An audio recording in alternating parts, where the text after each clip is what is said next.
Terima kasih saudara, Anda masih bersama kami di Rumah Pemilu Kompas TV bersama saya Siti Tania dan juga ada Muhammad Kadafi di sini. Background sudah pengalaman juga di usia 35 tahun ini cukup matang nih Mas.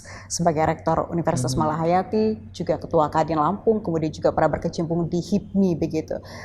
Potensi yang telah ada di Mas Kadafi ini kemudian nanti apa yang poin penting sekali? Ini kan masyarakat khususnya di Lampung dari berbagai macam latar belakang, background begitu, kemudian kebudayaan, pekerjaan dan juga yang paling penting juga Lampung masih menjadi apa ya? Yang paling utama adalah bidang pertanian begitu. Dari background Mas Kadafi, apa yang kemudian bisa sinkron dengan keinginan atau aspirasi masyarakat Lampung yang kemudian nanti akan disampaikan gitu? Seperti apa Mas? Ya pastinya kan ke depan kita tahu bahwa riset Bank Dunia PDB negara Indonesia itu paling besar nantinya tahun ini dari pariwisata. Nah, pariwisata. Otomatis pariwisata itu kan turunan dari pariwisata itu kan ekonomi kreatif. UMKM. Ya kan? Jadinya tahun ini dari CPO itu akan kalah dengan pariwisata. Jadi akan turunannya itu adalah ekonomi kreatif. Dimana kalau ekonomi kreatif itu saya sering menyebutnya itu 3F. Apa itu? Fun, food, and fashion. Oke. Kalau saya gitu. Jadi bicara ekonomi kreatif itu semacam orang hari ini lihat saja dari makanan, food semacam. Dulu itu kita sering sekali kue lapis ya nggak pernah kita foto. Sambil makan kue lapis kan jarang foto. Hari ini Anda lihat rainbow cake, ya kan? Orang foto itu rainbow cake. Padahal cita rasanya ya biasa-biasa aja. Nggak kayak mana kan kayak kue tar biasa lah. Tetapi apa? Jadi gaya hidup, lifestyle industry ini. Ya kan itu. Kemudian coba Anda lihat dulu itu orang ke Lampung bawanya itu keripik pisang. Hari ini dengan komposisi yang lebih dikit, harga yang lebih mahal itu pai pisang. Pai pisang. Iya kan? Coba bayangin. Ada inovasi berarti artinya. Jadi dari inovasi ini punya nilai tambah. Itu dari food. Dulu mungkin kita kalau mau makan di Lampung, wah kalau malam itu misalnya nasi uduk, ya kan? Kalau siang itu paling pikiran kita nasi padang, ya kan? Kalau pagi itu paling bubur ayam, ya kan? Kalau sekarang orang berubah. Dulu Anda ke restoran coba di benak yang dipikir apa? Makan, ya kan? Sekarang apa? Tempat makan itu arisan lah, pengajian lah, ya kan? Macam-macam hari ini. Orang sampai rapat kerja, sekarang udah bosan di kantor. Wah, cari suasana baru nih. Ujungnya apa? Makan itu rapat di restoran dan sebagainya. Jadi udah bukan lagi cita rasa aja yang dijual, tetapi apa? Ini gaya hidup. Gaya hidup. Kemudian bicara fashion hari ini, ya kan? Orang hari ini bayangkan saja pakai baju. Kalau dulu kan kita sekolah itu pakai baju ya warna itu aja. Paling berubah kalau nggak hari Jumat pakai pramuka atau pakai baju olahraga, kalau nggak hari Sabtu kan gitu. Lainnya sama. Hari ini coba sekolah ini punya batik sendiri, sekolah ini punya batik sendiri kan beda-beda. Kantor aja setiap instansi sudah itu banyak berubah. seragamnya. Ini kan gaya fashion. Kemudian apa? Bicara fun, ya kan orang dengan harapan yang cukup tinggi dalam kehidupannya, ekspektasinya cukup tinggi, bagaimana pergerakan yang hari ini ya maaf ngomong 12 jam itu nggak cukup buat kerja. Ya kan kayaknya mau tidur aja, kita udah mempersiapkan besok ngapain. Ya kan? Kita udah bilang ini besok ini. Mau tidur aja masih pakai WA kan gitu. Hari ini orang harapan cukup tinggi, otomatis orang butuh hiburan, butuh fun. Otomatis destinasi wisata, ya kan tourist place itu akan ramai di mana-mana. Hari ini coba bayangkan saja, orang nggak jual laut aja hari ini. Bali itu udah nggak jual lagi lautnya, tetapi mereka jual coba arun jeramnya, mereka jual persawahannya, ya kan? Banyuwangi coba bayangin, dia bisa jual konsep wisatanya. Nah, inilah yang kita dorong, bisa kita dorong sebagai program kepada apa? Ekonomi kreatif. Anak-anak muda ini, Lampung ini. APBD kita kecil, tetapi pertumbuhan ekonomi kita bisa di atas rata-rata nasional. Karena apa? Ekonomi kreatifnya tumbuh. Nah ini yang kita dorong nantinya.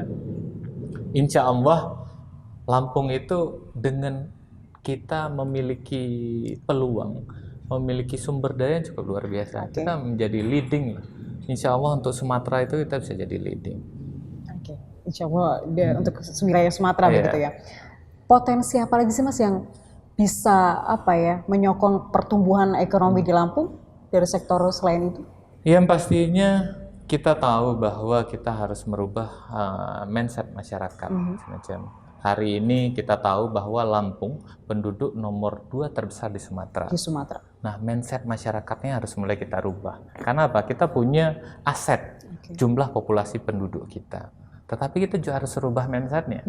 Merubah mindsetnya, jangan semua sekuliah belum memikirkan dia mau jadi apa. Ujungnya kelar kuliah hanya ada di benak dia kuliah untuk menjadi PNS. Nah, ini yang harus kita rubah. Karena kan nggak mungkin di saat bonus demografi itu 67% penduduk Indonesia itu adalah tenaga kerja produktif. Nggak semua jadi PNS kan gitu. Harus menjadi entrepreneur dan sebagainya. Ini yang kita dorong. Bagaimana dia mindsetnya berubah dari karyawan menjadi juragan. Nah, itu yang harus kita rubah. Pola pikir dan mentalnya begitu ya. Pola pikir dan juga bisa mereka mengembangkan. Hari ini mereka itu kalau cuma pinter saja secara keilmuan itu udah banyak. Hari ini orang lulus 3 koma itu udah banyak banget. Beda seperti zaman dulu kan gitu. Hari ini orang hampir semua lulus di atas 3 koma. Yang membedakannya apa? Di mana dia bisa mengembangkan soft skill-nya. Ya kan, bukan hanya hard skill, tetapi soft skill-nya yang bisa dikembangkan. Itulah yang menjadi pembeda dia dibandingkan yang lainnya. Nah, ini yang harus mulai kita dorong. Jadi mahasiswa itu jangan cuma mikir kuliah, belajar aja semacam. Belajar sambil isi waktunya. Ya kan, Tuhan ngasih kita energi yang cukup luar biasa di saat muda itu bukan tanpa maksud. Tapi ada maksudnya, tujuannya ada. Nah, ini yang harus mulai kita dorong. Kita harus punya mimpi yang tinggi, mimpi yang besar. Karena orang-orang sukses itu orang yang punya mimpi besar semacam. Jadi jangan pernah takut untuk bermimpi. Nah, itu yang harus kita. Dan selain anak muda harus berani juga mengembangkan kreativitas, pasti ada peran pemerintah juga yang harusnya bisa memberikan wadah dan juga tempat bagi anak-anak muda nih. Apa sih Mas yang harus menjadi perhatian pemerintah atau menciptakan lapangan pekerjaan atau membuka peluang seluas-luasnya untuk anak-anak muda? Apa yang harus menjadi perhatian pemerintah untuk anak-anak muda khususnya untuk menghadapi bonus demografi? Suatu daerah, suatu negara yang sangat menentukan pertumbuhan kesejahteraan, pertumbuhan ekonomi yang berimbas kepada kesehatan dan lain-lainnya itu tidak terlepas dari apa? Bagaimana kerjasama antara government, kemudian juga pengusaha, kemudian juga pendidikan, akademisi. Ini yang sangat menentukan. Karena apa? Bicara pemerintah itu pemberi kebijakan, ya kan? Bicara yang mempersiapkan SDM itu adalah akademisi. Bicara riset itu juga akademisi. Bicara yang menggerakkan ekonominya, perputaran semua itu adalah pengusahanya. Itu yang sangat menentukan. Oleh karena itu harus ada teamwork yang solid untuk bisa menggerakkan itu. Di saat tidak punya teamwork yang solid, misalnya masing-masing merasakan punya domain masing-masing. Wah, gue pemerintah daerah, gue punya kekuasaan sendiri. Wah, gue rektor punya kekuasaan sendiri. Oh, gue pengusaha nggak ada urusan dengan. Nah, itu tidak berimbas yang cukup luar biasa. Jadinya visi misi pemerintah juga sinergi dengan perlu sinergi dari visi misi semua akademisi dan juga pengusaha. Insya Allah itu akan menjadi suatu kolaborasi yang cukup kuat dan juga punya manfaat yang cukup luar biasa. Jadi capaiannya, cita-citanya bisa tercapai pada waktunya, malahan bisa lebih cepat dengan kerjanya teamwork. Dan terakhir Mas Kadafi, menjelang pemilu tanggal 17 April 2019 ini kan pasti dari pihak kemudian penyelenggara, peserta pemilu dan juga para pemilihnya perlu ada yang harus diperhatikan ya Mas untuk bisa menciptakan pemilu yang memang sesuai dengan harapan masyarakat. Apa sih Mas yang perlu diperhatikan bagi semua pihak nih menjelang 17 April 2019? Iya, pastinya menjelang 17 April 2019 pastinya masyarakat menginginkan suatu pesta demokrasi yang bersih dan jauh dari kecurangan. Dan juga ini menjadi suatu proses pembelajaran kepada kita untuk semakin kita dewasa dalam melihat suatu pesta demokrasi ini. Nah, itu yang kita dorong. Oleh karena itu jangan sampai masyarakat kita seperti diutarakan tadi apatis dan sebagainya dengan hasil pemilu. Jangan. Kita harus berikan keyakinan kepada masyarakat bahwa pemilihan ini menjadi suatu solusi, suatu harapan baru untuk bangsa dan negara kita. Makanya itu yang harus kita dorong, juga para pemilih juga bisa melihat secara cermat siapa calon-calonnya. Siapa nih peserta Iya. pemilu yang Dan juga juga pantas kita- untuk dipilih begitu. Kita dorong sekarang mulai berpikir berbeda lah. Jangan jadikan politik sebagai tempat kita mengais hidup kita, bergantung hidup kepada politik. Tapi jadikanlah politik sebagai ladang amal kebaikan yang lebih besar. Karena apa? Kedudukan hanya sesaat. Di saat kita nggak di politik lagi, nggak dinilai. Jika kita punya nilai-nilai manfaat semacam, pasti nilai itu akan terus dikenang. Sampai kita meninggal, itu di liang lahat itu nilai-nilai kebaikan kita akan selalu. Makanya hidup itu akan dinilai. Seseorang itu dianggap punya manfaat itu saat dia punya nilai di dalam masyarakat. Karena kan sebaik-baik manusia itu adalah manusia yang paling banyak manfaatnya terhadap orang lain. Jadi kalau kita nggak punya nilai, Mbak, jadi kepala daerah, jadi wali kota, atau jadi gubernur, setelah turun nggak ada nilai positif, dia akan nggak dihargai oleh masyarakat. Seorang profesor aja, sebegitu dia cerdas secara keilmuannya, ibarat kata dia di jalan, buang sampah sembarangan, lempar kulit pisang, dia pasti akan dinilai orang nggak punya nilainya. Iya kan? Ini yang harus kita bangun. Bagaimana kita bisa melahirkan suatu karya-karya nyata, karya-karya yang bisa dirasakan manfaatnya oleh masyarakat. Karena politik itu kan jelas, Mbak, arahnya. Mereka adalah yang mempengaruhi kebijakan. Jangan sampai kebijakannya malahan tidak memberikan manfaat. Dan tidak berpihak kepada rakyat yang kecil ya, begitu. Benar lah.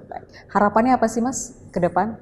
Di bidang kemudian menjadi rektor, di Kadin juga, seperti apa harapan? Harapan saya tahu saya hidup itu selalu yang saya lakukan hari ini bukan untuk saya petik hari ini. Saya hidup itu mempersiapkan diri untuk hari esok dan untuk masa depan. Oleh karena itu saya selalu menekankan diri saya untuk selalu berbuat kebaikan. Kebaikan sebanyak-banyaknya, sebesar-besarnya untuk menjadi suatu keberkahan. Karena hidup itu nggak hari ini, Mbak. Kita nggak pernah juga tahu kan. Mungkin hari ini saya misalnya punya kesempatan melakukan kebaikan, tetapi saya tunda, udahlah nanti aja. Nggak tahunya nanti malam saya ajal telah memanggil kan gitu. Oleh karena itu isilah waktu dengan kebaikan sebesar-besarnya. Insya Allah suatu kebaikan itu akan besar maknanya untuk perubahan bangsa dan negara yang kita cintai. Jika kita ada manfaatnya bagi masyarakat banyak. Terima kasih Muhammad Kadafi telah hadir di Rumah Pemilu Kompas TV hari ini. Muda, energik dan juga punya semangat yang positif begitu untuk perubahan di masyarakat. Amin. Terima kasih Muhammad Kadafi di Rumah Pemilu Kompas TV.